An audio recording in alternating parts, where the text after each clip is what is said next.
Olá, meus amigos! Olá, minhas amigas! Eu sou o professor Rodrigo Bezerra e nós estamos hoje aqui para falar um pouco de programa de língua portuguesa para concursos públicos. Nessa série especial do SERS Cursos Online, o que estudar para concursos públicos, nesse caso, na nossa disciplina de língua portuguesa. Olha só, amigos, eu montei aqui um programa baseado em vários editais com conteúdos que certamente vocês encontrarão, vocês se envolverão, pelo menos na maioria dos concursos públicos que são aplicados aí pelo Brasil afora.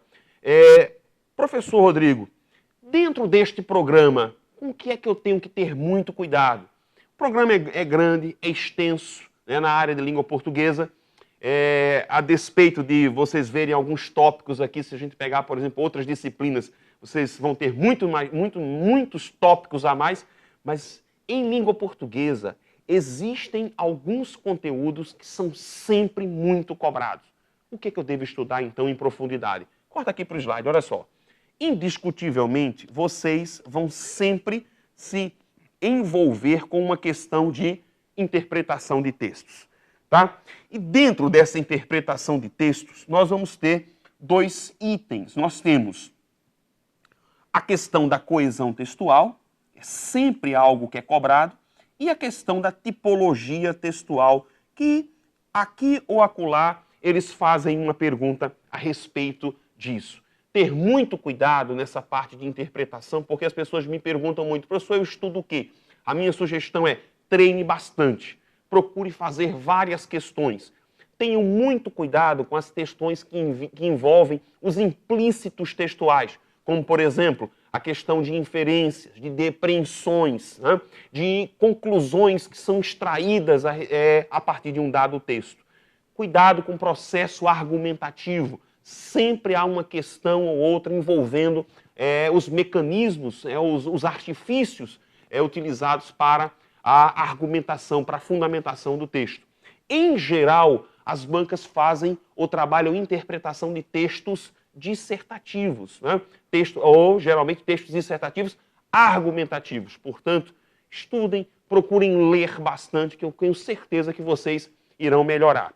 Vejam só, aqui dentro do nosso programa, volta para cá, alguns pontos que são muito importantes. Primeiro, esse ponto aqui 6, na esfera da gramática, o ponto sobre pronomes. Sempre há uma questão envolvendo o emprego do pronome. Sempre. Tá? Outro ponto, emprego e correlação de tempos e modos verbais. Vejam, o conteúdo sobre verbo, morfologia verbal, é sempre um conteúdo cobrado. É um conteúdo muito extenso, mas as bancas não costumam passar de 3 ou 4 assuntos. Então, primeira coisa, você tem que saber, obviamente, distinguir tempo verbal. É uma coisa básica para quem estuda para concurso público. Você tem que saber distinguir. Você tem que saber conjugar verbo, obviamente. Você tem que saber nos diversos tempos, né? Flexionando o verbo nos diversos tempos. Mas você, acima disso, tem que saber para que é que servem os tempos. Então, hoje, não adianta você simplesmente conjugar. Você tem que saber para que é que serve, por exemplo, um presente do indicativo. Você tem que saber para que é que serve, por exemplo, um pretérito imperfeito do indicativo ou um futuro do pretérito do indicativo. Você tem que saber para que é que eles servem, tá? Outro ponto que é cobrado muitas vezes para alguns concursos. Por exemplo, duas bancas que gostam muito, CESP e principalmente a Fundação Carlos Chagas, que são dois institutos que fazem muitos concursos no Brasil, eles gostam muito desse tópico aqui, ó, olha para cá. Isso que eu vou agora sublinhar para você aqui, ó, que é correlação de tempos e modos verbais. É um assunto delicado, é um assunto para o qual eu tenho que ter uma percepção mais aguçada na gramática, mas não é nada impossível, tá bom? Continuando, volta para cá.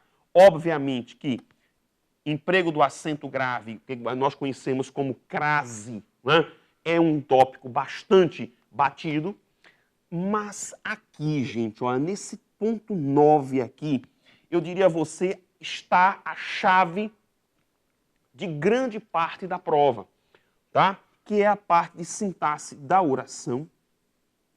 Este assunto aqui, ele é essencial para você que vai para o concurso público. Por exemplo, você que está indo para concurso precisa dominar com muita profundidade, por exemplo, o sujeito, que é um termo fundamental da estrutura oracional.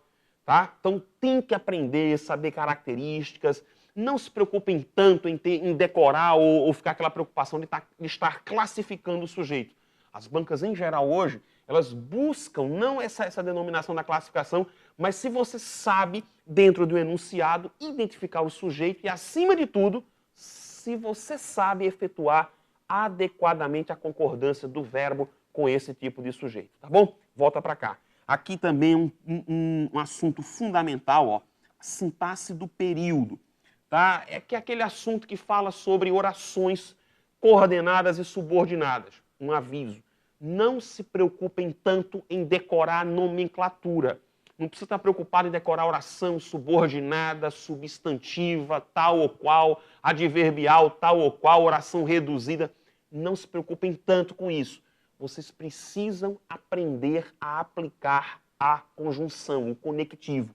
Notadamente, o valor deste conectivo num dado período. Por isso que na nossa sugestão eu sempre digo, antes de estudar sintaxe e período, vá lá, vá à parte de morfologia e dê uma olhada num assunto chamado conjunção. Estude um pouco lá para depois voltar a estudar aqui, tá bom? Volta para cá. Outro ponto importantíssimo.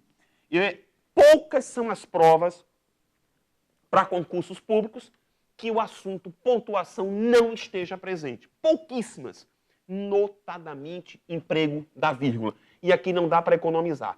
Você precisa saber a razão. Não adianta só saber, ali tem ou não tem vírgula. Ali era para empregar ou não era para empregar. Você tem que saber a razão do emprego da pontuação naquele momento. Volta para cá. Obviamente, ponto 11, concordância notadamente verbal, tá? Sempre há uma questãozinha na prova, uma, duas. Por exemplo, a Fundação Carlos Chagas é uma banca que com muita frequência faz perguntas sobre concordância verbal. Numa prova de 20 questões, eu já vi provas da FCC com até 3 questões envolvendo concordância verbal. E, obviamente, vem para cá o ponto 12, regência verbal e nominal, mas notadamente a regência verbal. Sempre, e aqui tem que ter muito cuidado com aquele assunto que é o emprego do pronome relativo preposicionado. Sempre um ponto bastante batido. De resto, aqui, o que é que nós temos? Olha para cá. Nós temos o ponto 14, que é o ponto da correção gramatical. Geralmente os concursos põem nomes muito bonitos para isso, como, por exemplo, isso aqui, reconhecimento de frases corretas e incorretas, que é a correção gramatical. E alguns concursos, mas especialmente os concursos elaborados pelo CESP-UNB, gostam de colocar uma questão sobre o ponto 15 aqui, que é, olha só, o Manual de Redação da Presidência da República. Nossa sugestão é que sempre você veja a parte inicial, quando ele fala ali da questão do ofício, do padrão ofício, o emprego dos pronomes de tratamento, a forma de endereçamento, tá? Como eu devo finalizar o fecho das correspondências. Então, aquelas normas, aquelas determinações gerais sobre correspondências oficiais, dali sempre saem 2 perguntas para a sua prova. Então, vejam, estes são os pontos fundamentais, certo? Professor, o que é que eu tenho que fazer agora? Agora é partir para ação. É partir para ação. Pegue isso aqui, tá? Procure um bom curso se você quiser. Obviamente, entre aqui na página do SERS Curso Online. Nós temos bons cursos de língua portuguesa, não só comigo, mas com o professor Edivaldo, professora Maria Augusta. Tentem ver esses cursos, assistir às aulas, focando estes assuntos aqui. Obviamente que dependerá do seu esforço. É você que tem que buscar isso, ok? E olha só, gente, você quer ver mais vídeos dessa nossa série aqui? Curta o nosso canal aí do YouTube. Ou então entra no SERS TV, www.serstv.com.br, e você vai, obviamente, ter acesso a outros programas, né, de direito constitucional, direito administrativo, orientando você para a sua preparação para o concurso público, ok? E olha só, conte sempre conosco aqui do SERS Cursos Online, porque nós estamos com você onde você estiver. Um grande abraço.